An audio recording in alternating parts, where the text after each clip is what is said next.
Hi అండి. నా video ఇస్తే లైక్ చేయండి, షేర్ చేయండి, సబ్స్క్రైబ్ చేసుకోండి. నా వీడియో ఫస్ట్ టైం చూస్తున్నట్టయితే ఈజీగా, టేస్టీగా చేపల పులుసు కంటే అదిరిపోయేట్టు ఇలా చేసుకోండి. చాలా బాగుంటుంది. కావాల్సిన పదార్థాలు ఏంటో చూసుకుందామా?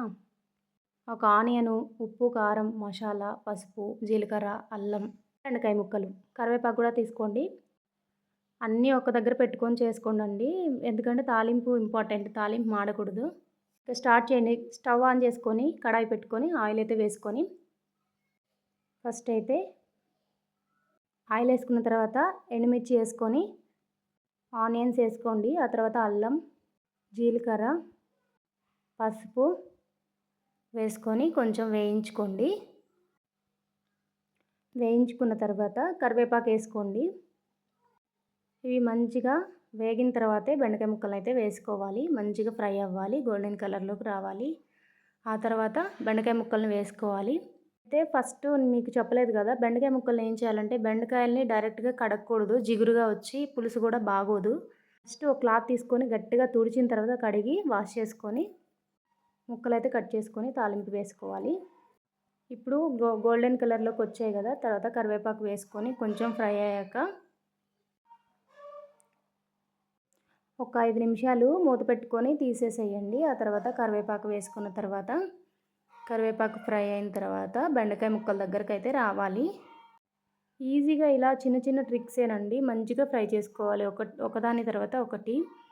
ఇలా కరివేపాకు కూడా ఫ్రై అయిన తర్వాత బెండకాయ ముక్కలను అయితే కట్ చేసి పెట్టుకున్నాం కదా, ఒక 10 నిమిషాలు కరివేపాకు వేసాం కదా, పచ్చివాసన పోయిన తర్వాత ఇంకా మళ్ళీ ఒకసారి కలిపేసుకొని బెండకాయ ముక్కలను అయితే వేసుకోవాలి.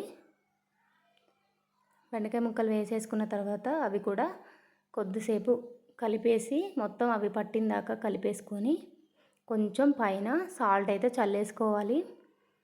సాల్ట్ చల్లేసుకున్న తర్వాత ఇంకొక 10 నిమిషాలు మళ్ళీ ఉడికించుకోవాలి ముక్కను. ఎందుకంటే సాల్ట్ వేస్తే మంచిగా ఉడుకుతుంది, ముక్క చెదరకుండా ఉంటుంది.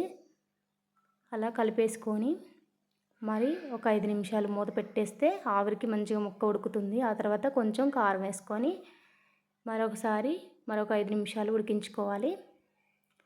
ఈలోపు చింతపండు కూడా చూపించాను కదా, నానబెట్టుకున్నది, ఒక నిమ్మకాయ సైజ్ అంత నానబెట్టుకున్నది, అది రసం తీసుకొని పక్కన పెట్టుకోవాలి. ఈ లోపల ఇది మగ్గే లోపల కారం వాసన పోయిందాక ఒక 10 నిమిషాలు మళ్ళీ మూత పెట్టుకొని తీసేసి ఆ తర్వాత చింతపులుసుని అయితే పక్కన తీసి పెట్టుకున్నాం కదా, అలా మూత పెట్టేసి మనం ఇంకా సిద్ధం చేసుకోవాలి. చింతపులుసుని ఒక గిన్నెలోకి తీసుకొని చింతపులుసు అయితే పోసేయండి. ఒకసారి కలిపిన తర్వాత చింతపులుసు తీసుకున్నారు కదా, చింతపులుసుని అయితే పోసేయండి.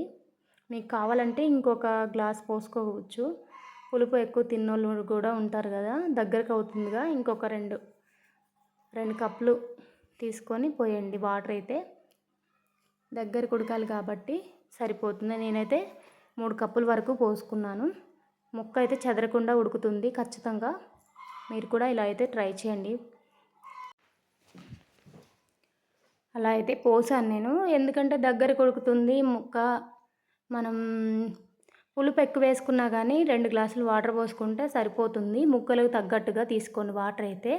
మరీ నీళ్ళుగా అయితే బాగోదు, కొంచెం సూప్ లాగా ఉంటే బాగుంటుంది. ఒక 10 నిమిషాలు మళ్ళీ ఒకసారి మూత పెట్టుకొని మసాలా కూడా తీసుకున్నాం కదా మనం, అలా ఉడికిన తర్వాత మసాలా అయితే పైన చల్లేసుకోవాలి. మసాలా చల్లిన తర్వాత మరొక 10 నిమిషాలు ఉంచితే మరొక 10 నిమిషాలు ఉంచుకుంటే మన టేస్టీ బెండకాయ పులుసు అయితే రెడీ అండి. చాలా చాలా బాగుంటుంది మనకి. మీకు ఇలాంటి రెసిపీస్ కావాలంటే మన ఛానల్ అయితే లైక్ చేయండి, షేర్ చేయండి, సబ్స్క్రైబ్ చేసుకోండి. ప్లీజ్ సబ్స్క్రైబ్ చేసుకోండి. ఫైనల్గా అయితే బెండకాయ పులుసు అయితే రెడీ అండి. టేస్టీగా బ్యాచులర్స్ కూడా ఈజీగా అర్థమయ్యేటట్లు చెప్పాను నేనైతే. మీరు ఏమైనా వేయాల్సిన స్కిప్ చేయాలంటే స్కిప్ చేసుకోవచ్చు, లేదా వేసుకుంటే చాలా బాగుంటుంది మనకి. మరొక 10 నిమిషాలు అయితే మసాలా వేసిన తర్వాత ఉంచి దించేస్తే టేస్టీ బెండకాయ పులుసు అయితే రెడీ అండి. Okay, bye bye. ఇలాంటి రెసిపీస్ కోసం సబ్స్క్రైబ్ చేసుకోండి మన ఛానల్ని అయితే. నా షార్ట్ వీడియోస్ కూడా ఒకసారి చూడండి. లాంగ్ వీడియోస్ కూడా పోస్ట్ చేస్తాను నేను. మీకు ఏమైనా రెసిపీస్ కావాలంటే కామెంట్ బాక్స్లో కామెంట్ చేయండి. ఈ రెసిపీ కావాలని నేను ఖచ్చితంగా చేస్తాను. నెక్స్ట్ వీడియోతో మీ ముందు ఉంటాను. Okay, bye bye. చూడండి ముక్క కూడా చెదరకుండా ఎలా పులుసు అయితే ఉందో. నేను అంత దగ్గరికి చూపిస్తున్నాను చూడండి. ఒక్క ముక్క కూడా చెదరలేదండి. మంచిగా చాలా